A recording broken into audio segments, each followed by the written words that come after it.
औज़ुबिल्लाहिमिनश्शैतानिर्रजीम बिस्मिल्लाहिर्रहमानिर्रहीम। बाबर साहब ने एक्स्ट्रा टेरेस्ट्रियल लाइफ और आसमानों के हवाले से जो सवाल किया था कि जी ये आसमान क्या हैं, 7 आसमान जो हैं, तो उस हवाले से बात चल रही है और ये पार्ट 3 है उसका। तो हम अभी आसमानों के हवाले से पहुँचे थे कि जी आसमानों की इंटरप्रिटेशन क्या है। तो उस सिलसिले में मैंने बताया कि आसमानों से मुराद जो है 7 आसमान जो है वो बेसिकली कसाफत से लताफत की तरफ उरूज करते हैं। तो इस हवाले से जो साइंस की अभी थ्योरी है पैरासाइकोलॉजी की, होलोग्राम थ्योरी, तो उसमें 7 होलोग्राम्स हैं ऊपर नीचे तबक दर तबक, और कुरान ने भी आसमानों को कहा है तबक दर तबक। और ये होलोग्राम्स जो हैं, सबसे ऊपर वाला जो होलोग्राम है वो सबसे ज़्यादा लतीफ़ है और उससे एनर्जी जो है दूसरे में शिफ्ट होती है, दूसरे से तीसरे में, तीसरे से चौथे में, इस तरह आते आते जो मादी जहान है या जिसको आलम नासूत कहते हैं, जिसमें इंसान एग्जिस्ट करता है और प्लैनेट अर्थ पे और जितने भी मखलूक़ात हैं वो सारी एग्जिस्ट करती हैं, और दूसरे प्लैनेट्स पर भी जो मखलूक़ात एग्जिस्ट करती, जिनका जिस्म फ़िक्स है, यानी वो अपने जिस्म को चेंज नहीं कर सकते। हाँ, इंसान अगर एक ख़ास लेवल तक अपने आप को डेवलप कर ले तो फिर वो अपना जॉन बदल सकता है, यानी अपने जिस्म को चेंज कर सकता है, लेकिन नॉर्मली ये पॉसिबल नहीं है और इसके लिए बड़े लंबे चौड़े चिल्ले करने पड़ते हैं।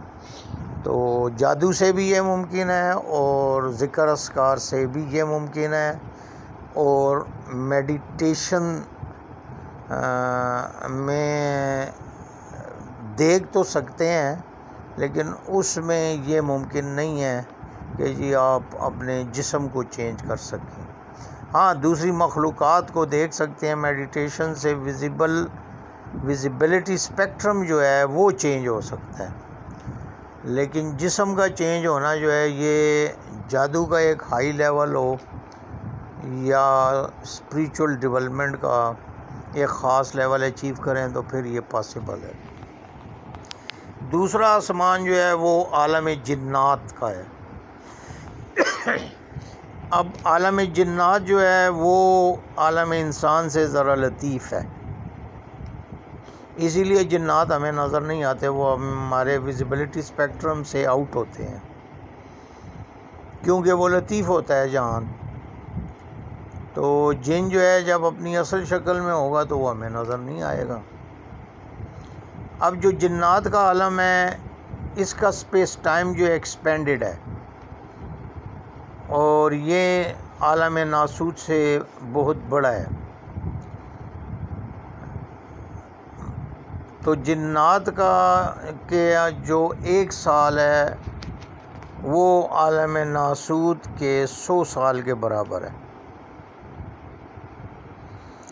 यानी हजूर ख़त्मी मरतबत के दौर में जो जिन्नात पैदा हुए थे वो अभी 15 साल के होंगे, 15 साढ़े 15 साल के। तो उनका स्पेस टाइम जो है वो एक्सपेंडेड है और लेकिन ये है कि जिस्म फिक्स नहीं है। वैसे एक जिस्म तो उनका होता है अपना, लेकिन वो जब चाहें दूसरा जिस्म अपना सकते हैं या अपने जिस्म को चेंज कर सकते हैं। किसी भी जानवर का जिस्म अपना सकते हैं, किसी भी परिंदे का जिस्म अपना सकते हैं और किसी भी इंसान का जिस्म अपना सकते हैं वो। तो यानी ये पावर उनमें होती है और उसको कहते हैं आलम जिन्नात। ये दूसरा आसमान हो गया जो कि आलम नासूत से ज़रा लाइटर है, या कह लें कि जी लतीफ़ है। आलम जिन्नात के बाद आता है आलम मलकूत। इसमें ये फ़रिश्तों का जहाँ है, मलाइक का जहाँ है, मलाइका होते हैं। अब इनका स्पेस टाइम जो है फ़रिश्तों से भी ज़्यादा वो जिन्नात से भी ज़्यादा एक्सपेंडेड है। तो इनका जो एक दिन होता है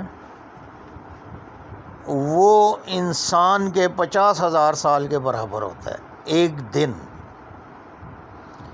यानी मलाइका का जो एक दिन है वो इंसानों के 50,000 साल के बराबर होगा। इतनी ज़्यादा एक्सपेंडेड स्पेस टाइम में वो रहते हैं। स्पेस टाइम यहाँ भी एग्ज़िस्ट करता है, यानी मलाइका में भी स्पेस टाइम एग्ज़िस्ट करता है, लेकिन बहुत ज़्यादा एक्सपेंडेड है। बॉडी यहाँ भी चेंज हो सकती है। जो मलाइका का जिस्म है, वैसे तो एक जिस्म होता है फिक्स, लेकिन वो यानी एक उनका अपना जिस्म होता है, लेकिन वो अगर चाहें तो उसको बदल सकते हैं और किसी भी इंसान की सूरत अपना सकते हैं, किसी भी चीज़ की वो सूरत अपना सकते हैं, ऑर्गेनिक या इनऑर्गेनिक चीज़ की। तो मलाइका का जहाँ जो है फिर वो जिन्नात से भी लतीफ़ है और एनर्जी में जिन्नात के जहान से ज़्यादा एनर्जी होती है इसमें। यानी जो मलाइका का होलोग्राम है या आसमान है वो ज़्यादा एनर्जी वाला है और उससे एनर्जी ट्रांसफ़र होती है जिन्नात के होलोग्राम में। आलम मलकूत के ऊपर जो है वो फिर आता है आलम जबरूत। आलम जबरूत में जो है वो उकूल मुजर्रदा का आलम है। यानी जब अक़ल मुजर्रद हो जाती है, मुजर्रद का मतलब ये है कि जब अक़ल से इमोशंस की आलाइशें ख़त्म हो जाती हैं और इमोशन लेस हो जाती है और वही के ताबे हो जाती है एब्सोल्युटली, तो उसको कहते हैं मुजर्रद अक़ल। अब ये जो मुजर्रद अक़ल है,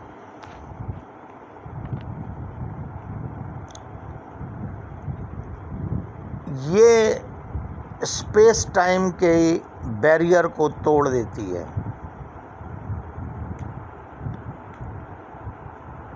और यहाँ पे जो है वो भी फ़िक्स नहीं होता, यानी जिस्म भी फ़िक्स नहीं होता और ये जिस्म चेंज कर सकते हैं, उकूल मुजर्रदा जो होते हैं। तो ये आलम जो है मलाइका के आलम से भी लतीफ़ है।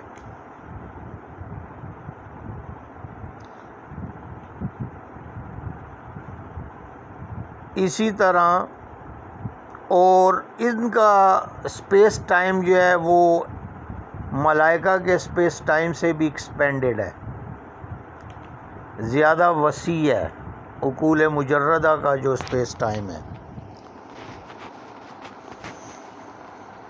इनका जो एक्सपेंशन है वो अभी तक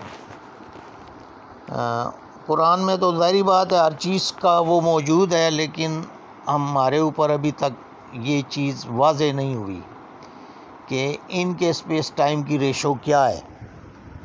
बस ये मलकूत तक पता चला है और बाकी उकूल मुजर्रदा का वो शायद कोडेड फॉर्म में है, सीक्रेट फॉर्म में है, तो वो अभी तक नहीं उसका वजाहत हुई।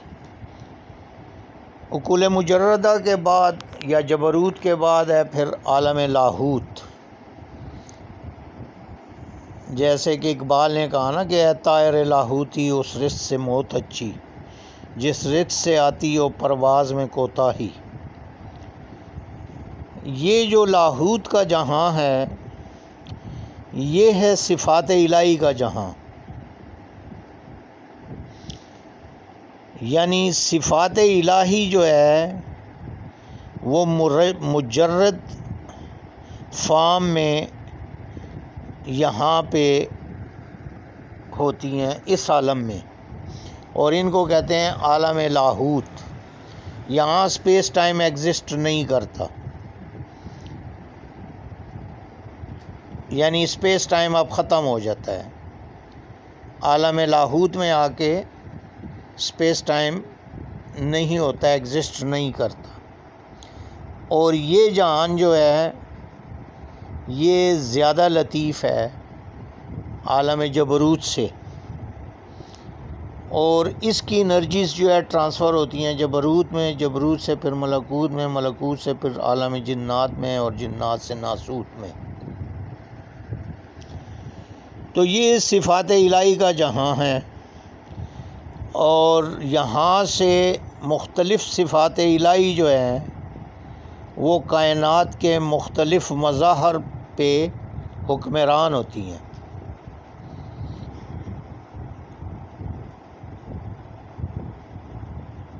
इसी तरह इससे आगे है नेक्स्ट जहान जो है वो है आलम बाहूत।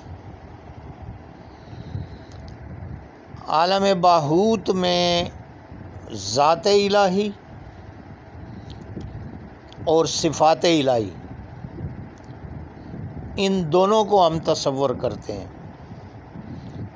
और ये जहाँ जो है आलम लाहूत से भी लतीफ़ है, यहाँ स्पेस टाइम वग़ैरह एग्ज़िस्ट नहीं करता, और दुई जो है वो भी एग्ज़िस्ट नहीं करती। यहाँ जो है वहदत का जहाँ है।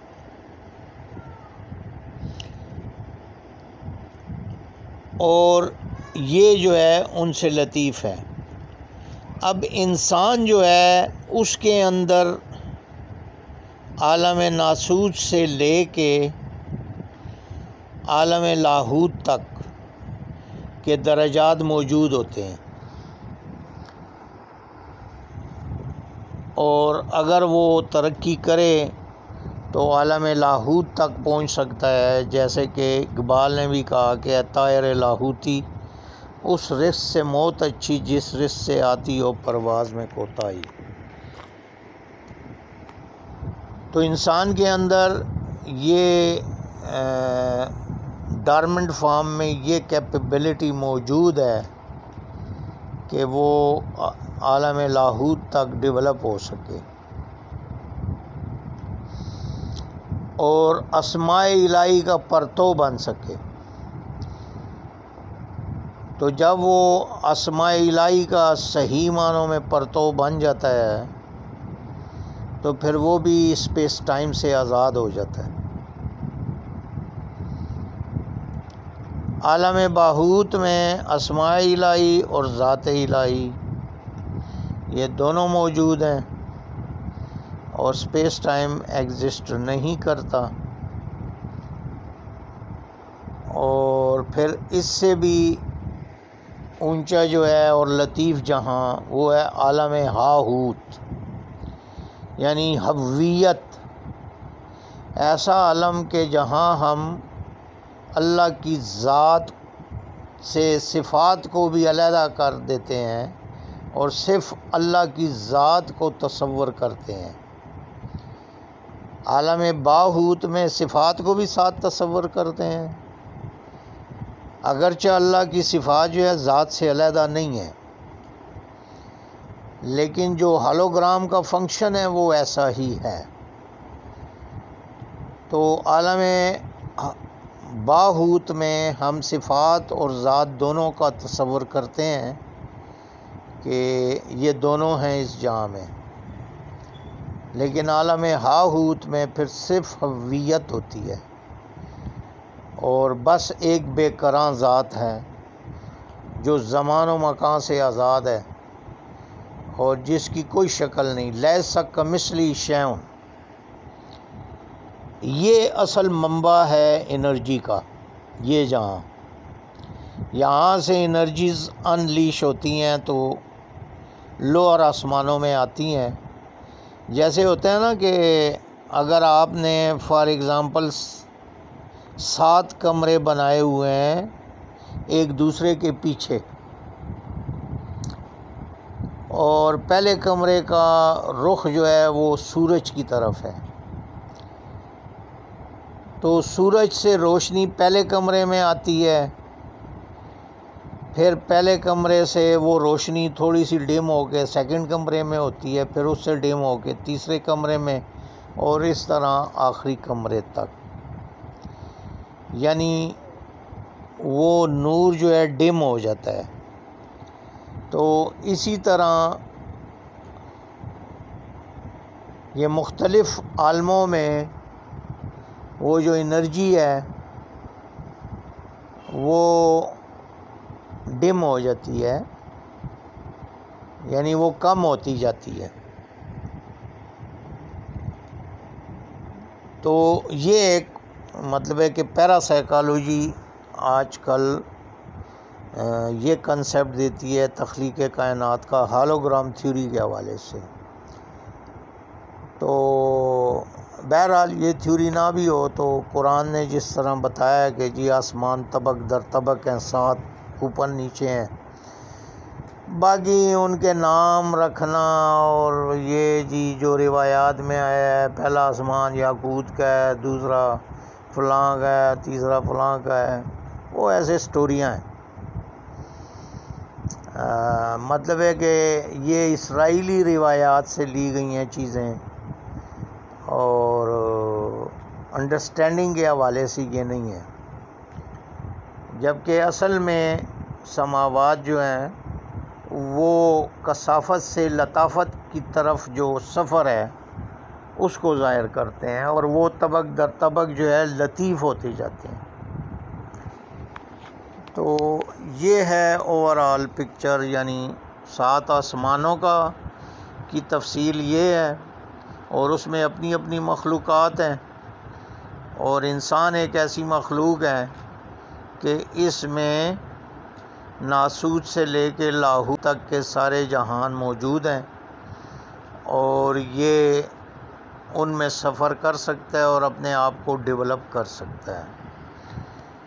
व आखिरु दावाना अनिल हम्दुलिल्लाहि रब्बिल आलमीन।